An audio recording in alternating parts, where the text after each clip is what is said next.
अस्सलाम वालेकुम जी, मैं हूं अहमद फरीद और आप देख रहे हैं न्यू प्लस। आज हमारे साथ जो दबंग ऑफिसर मौजूद हैं, जिनका हम इंटरव्यू करने जा रहे हैं। बेसिकली मैं उनका बहुत बड़ा फ़ैन हूं और वो मेरे शहर से भी हैं। और जो इनिशिएटिव उन्होंने लिया है इस टाइम, और जिस चीज़ की प्रोपगेशन आजकल देखी जा रही है, और इतना मीडिया गर्म है, सब चीज़ें हर कोई इसके बारे में बात कर रहा है।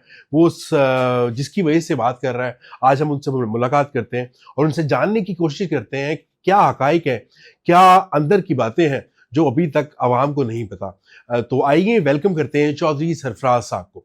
आपका कीमती टाइम हमें मतलब बड़ी मुश्किल से मिला है, but thank you so very much sir. आप बिजी भी बहुत हैं ऑब्वियसली सर। कि हम थोड़ा सा लेट नहीं हो गए?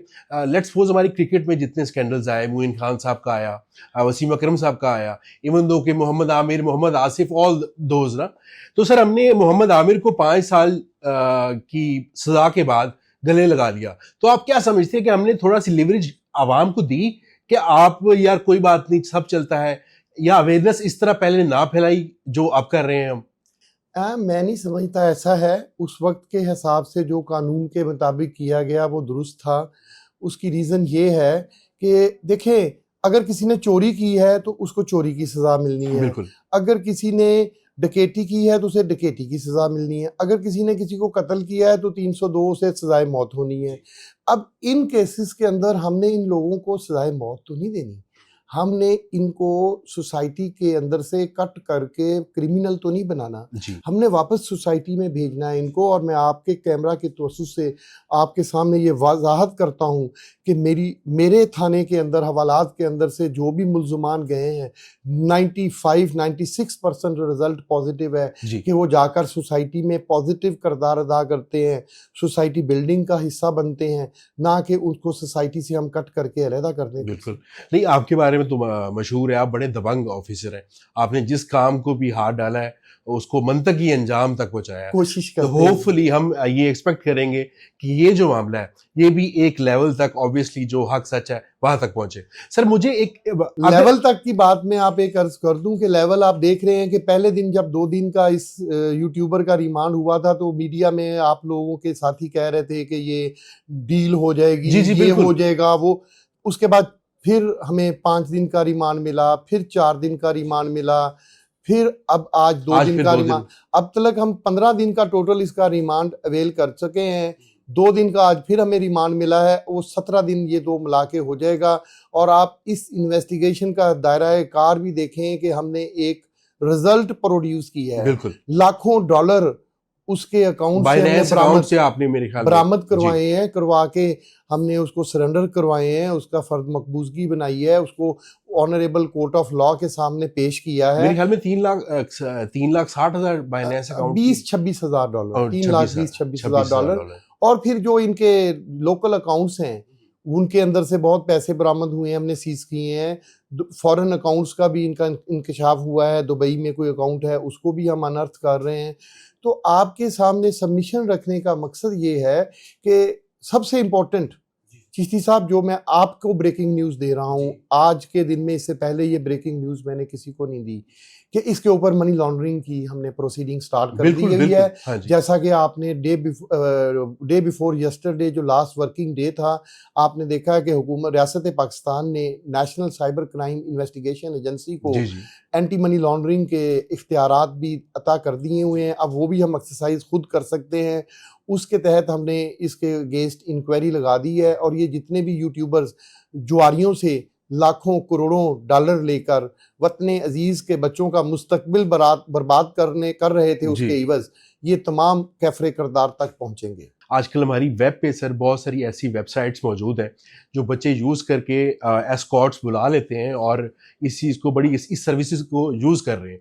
इनको एटलीस्ट डाउन करें सर, ये डाउन होनी चाहिए और बड़ी जल्दी होनी चाहिए, बिकॉज हर बच्चा यूटिलाइज कर रहा है।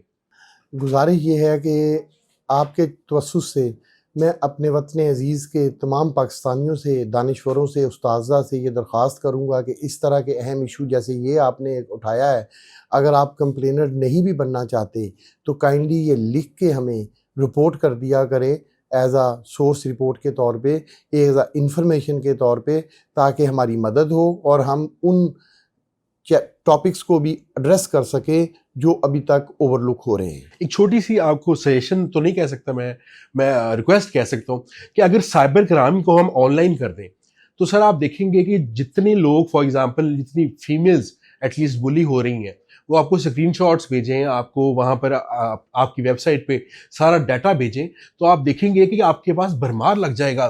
चिश्ती साहब, आपके इल्म में नहीं है, दहाइयों से हमारा टोटल सिस्टम ऑनलाइन है। हमारी वेबसाइट पे आपके मुताबिक जैसे आप फरमा रहे हैं हजारों कंप्लेंट्स आती हैं, हम उनको एड्रेस करते हैं। हमारा NCCIA इस्लामाबाद हेडक्वार्टर के अंदर एक पूरा सिस्टम है जिसके अंदर 24/7 हेल्पलाइन भी चलती है और फ़ोन पे भी वो बंदे अपनी कंप्लेंट रेज करते हैं और हमारी जो साइबर रेस्क्यू टीम है वो एट द स्पॉट जाकर फोरेंसिक और बहुत सारी चीज़ों में लोगों को पिछले कई दहाइयों से जो है फैसिलिटेट। मेरे कहने का मकसद ये था कि सर जो फीमेल्स नहीं आ सकती, फिजिकल ऑफिस में नहीं आ सकती, उनके लिए थोड़ी सी आसानी बिल्कुल है। उसके लिए हमने हमारे हर ऑफिस में एक असिस्टेंट डायरेक्टर स्ट्रेस काउंसलर की पोजीशन है जिस पे एक खातून अपॉइंटेड है, बहुत सीनियर खातून है। वो एवरी जो हमारी इस तरह से वतन अजीज़ हवा की बेटियाँ जिनके प्रॉब्लम्स हैं वो एड्रेस होते हैं और वो बिल्कुल उनके साथ हम उनकी काउंसलिंग करते हैं और तमाम इंक्वायरी फाइल्स में जो इस तरह के इस नेचर के केस होते हैं स्पेसिफिकली उसमें हमारी स्ट्रेस काउंसलर जो हैं वो उनको काउंसलिंग करती हैं और रेगुलर काउंसलिंग करती हैं और फिर वो परफॉर्मे हमारे केस फाइल का हिस्सा बनते हैं। ठीक हो गया। आपने दायराकार बढ़ाया है, मनी लॉन्ड्रिंग का भी आप डकी के बारे में आप चार्जेस देख रहे हैं, विच इज़ वेरी ग्रेट। इसका प्रोसेस क्या होगा सर कि क्या इसने जो पेमेंट कैश है वो लेके गया है या अपनी accounts different Binance accounts app से जो पैसा ट्रांसफर किया है उसको दिखा जाएगा? इसका क्या प्रोसेस होगा सर? साहब, आपके तवस्सुस से मैं आपके व्यूअर्स को ये बताना चाहता हूँ कि मनी लॉन्ड्रिंग का पहले तो डेफिनेशन समझने की जरूरत है जी। कोई भी ब्लैक मनी, किसी भी टाइप ऑफ ब्लैक मनी उस वक्त तक मनी लॉन्ड्रिंग में नहीं आती जब तक वो किसी लीगल फ्रेमवर्क के ऊपर ना आ जाए जी। जैसे किसी ने किडनैपिंग फॉर रैंसम में 1 करोड़ लिया, लेने के बाद उसने कोई गाड़ी ले ली जी, वो एक्साइज में रजिस्टर्ड हो गई, या उसने उसका कोई प्लॉट ले लिया रेवेन्यू में रजिस्टर्ड हो गया, या उसने किसी बैंक अकाउंट में ट्रांसफर कर दिए। तो ये तमाम वो चैनल्स हैं जब जिन और भी बहुत सारे जिन पे वो रिफ्लेक्ट होगा तो मनी लॉन्ड्रिंग अट्रैक्ट हो जाएगी। ठीक हो गया। वो मनी लॉन्डर मतलब ब्लैक मनी को वाइट कर लिया उसने। और भी बहुत सारे मेथड्स हैं हवाला हुंडी के जरिए और बहुत सारे प्रोसीजर है ब्लैक मनी को वाइट करने के। तो गुजारिश ये कर रहा हूँ कि जब वो इस तरह सरफेस में आ जाती है तो मनी लॉन्ड्रिंग अट्रैक्ट हो जाती है। मनी लॉन्ड्रिंग में डेफिनेट कोई ना कोई प्रेडिकेट ऑफेंस होता है। जो भी बंदा मनी लॉन्ड्रिंग करता है उसने अपनी ब्लैक मनी किसी ना किसी क्राइम प्रोसीड के जरिए अर्न की होती है। तो वो जो क्राइम प्रोसीड होता है वो हमारा मेन प्रेडिकेट ऑफेंस होता है। उसके बाद मनी लॉन्ड्रिंग की हम जो है प्रोसेस स्टार्ट कर देते हैं। उस प्रोसेस में हम सबसे पहले FBR को खत लिखते हैं कि फ़लाँ बंदा जो है वो आपको कितना टैक्स अदा कर रहा है, उसकी वो रिटर्न्स हमें प्रोवाइड कर दिया जाए रिकॉर्ड। वो एक जब रिकॉर्ड आ जाता है उस शख्स का कि वो कितना टैक्स अदा कर रहा है, उसके साथ साथ पैरेलल प्रोसेस स्टार्ट हो जाता है टैक्स वाले के साथ कि हम रेवेन्यू डिपार्टमेंट्स को तमाम को लिखते हैं कि पूरे पाकिस्तान में इसकी ज़मीन लैंड कहाँ कहाँ पे क्या चीज़ है। एक्साइज वालों को लिखते हैं, उनकी तमाम व्हीकल्स की डिटेल्स आ जाती है। इसी तरह तमाम बैंक्स को लिखते हैं, उनके बैंक अकाउंट्स आ जाते हैं। फिर हम उस तराजू में तोलते हैं कि एक तरफ FBR का जो टैक्स है उसको डालते हैं पलड़े में, दूसरी साइड पे उसको डालते हैं इनकम को जो उसके पास पैसा पड़ा हुआ है। अगर तो वो बैलेंस है तो वो उसको सलूट करते हैं कि तुम वतने अजीज के अच्छे आदमी हो। अगर वो अनबैलेंस है और वो क्राइम प्रोसीड से पैसा आकर लॉन्डर हुआ है तो वो तमाम पैसा, तमाम जायदाद, तमाम गाड़ियां जब्त कर दी जाती हैं। भाग सरकार हुकूमत पाकिस्तान की वो मलकियत बन जाती हैं और 3-4 एंटी मनी लॉन्ड्रिंग का जो एक्ट का दफात हैं 3-4 वो अट्रैक्ट होकर उस पर फिर आगे 7-8 उसका लंबा प्रोसीजर है दफात का, वो उसको तमाम ऑनरेबल कोर्ट ऑफ लॉ के जरिए हम उसको प्रोसीड करते हैं। सिर्फ लास्ट 5-10 मिनट्स हैं तो मैं इकरा कंवल और दूसरे टिकटॉकर्स को आपने बुलाया है, तो उनसे क्या इसी के बारे में पूछा जाएगा कि ये जो बैटिंग एप्स है या उनसे जो क्वेश्चन होने हैं या कुछ और किस्म के होने हैं? बस सबमिशन ये है कि जिन्होंने भी बुलाया है जिन्होंने आना है उनके क्वेश्चंस हम किसी मीडिया चैनल पर नहीं देंगे, क्योंकि हम उसको वो पेपर लीक तो नहीं, नकल तो नहीं ना करवानी उनको, नकल तो नहीं ना करवानी कि हमने क्या पूछना है, ये सरप्राइज देने दें उनके लिए। ठीक हो गया, मतलब होगा इसी बारे में ये जो बैटिंग की डेफिनेट ये जो हमारा एक सब्जेक्ट है रिगार्डिंग इसी सब्जेक्ट पे हम बात करेंगे उनसे। हाँ जी, और बड़े रजब भट्ट को आप देखें सर, वो निकल गया सर, उसके बारे में कहते हैं उसके कॉन्टैक्ट्स हैं कि उसके नसीब अच्छे हैं कि वो उसकी बेल भी हो जाती है और वो फौरन निकल भी जाता है, और उसके नसीब, और बल्कि वो सर अक्सर लाइव पे मशवरा दे रहा होता है कि डकी की तो जमानत हो जानी चाहिए थी और पहली ही केस में जमानत हो जाएगी। तो इस तरह के लोग जो हमारे मुल्क का नाम खराब कर रहे हैं बेसिकली सर, उनके खिलाफ आपने बहुत बड़ा एक जहाद स्टार्ट किया है, तो होपफुली अल्लाह ताला आपकी इसमें मदद करे। चिश्ती साहब, इस बात के लिए मैं एक ही अर्ज करूंगा, जिसने भी क्राइम किया है सब फड़े जान, सब फड़े जान। डीप फेक वीडियोस आजकल बहुत एआई से जनरेट हो जाती है, तो उसकी रोकथाम के लिए सर कुछ चल रहा है फायरवॉल के जरिए, हम उसको पहले ही उसको ब्लॉक कर दें रादर देन कि वो जब अपलोड हो जाए उसके बाद हम उसे डिलीट करें या कुछ ऐसा? इसके लिए ब्लॉकिंग के लिए जो पाकिस्तान के अंदर कानून है उसके मुताबिक पाकिस्तान टेलीकॉम अथॉरिटी पीटीए है इसका रिस्पॉन्सिबल। ऐसी तमाम साइट्स को, तमाम चीज़ों को ब्लॉक करने का इख्तियार पीटीए के पास है।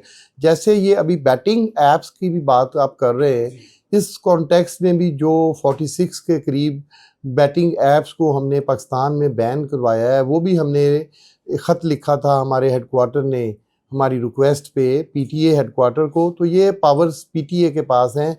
असल में सोसाइटी में लोगों को पता नहीं है कि किस अदारे का क्या काम है। बिल्कुल सर, जब तक वो क्लियर नहीं होगा तो आपने अक्सर जाहिल यूट्यूबर्स कुछ देखे होंगे जो चंद देखें जो नेगेटिव कंटेंट वो जाने बूझे बगैर अब कोर्ट प्रोसीडिंग पे बात कर रहे होते हैं। जैसे अभी आपने एक यूट्यूबर का जिक्र किया कि वो जजेस की जगह फैसले सुना रहे हैं बाहर बैठ के, तो ये तो वेरी अनफॉर्चुनेट है। हमारे वतन अजीज में हर किसी के पास यही काम है, वो लोगों को कोई, ये तो बहुत छोटी बात है फैसले सुना रहे हैं, यहाँ तो लोग जन्नत दोज़ख बांट रहे हैं। बिल्कुल सर, जो कि मेरे रब्बुल इज्जत का काम है, अल्लाह तबारक ताला का काम में भी मदाखलत करने से बाज नहीं आ रहे ये लोग कि ये रब्बुल इज्जत का फैसला है।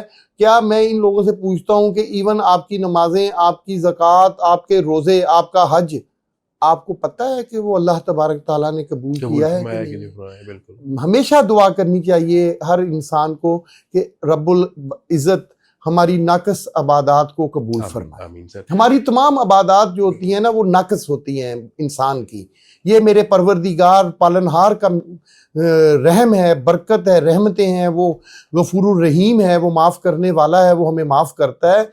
गुजारिश ये है कि इसमें ज़्यादा हीरो बनने की ज़रूरत नहीं है किसी को। Sir thank you so very much for your time sir. जज़ाकल्लाह। टाइम का वाकई पता नहीं चला और आपसे गुफ्तगू हुई तो ऑब्वियसली बहुत सारी इन्फॉर्मेशन हमें गैदर भी हुई जो हम नहीं जानते थे, उसके बारे में भी हमें पता चला। Thank you so very much for your time sir.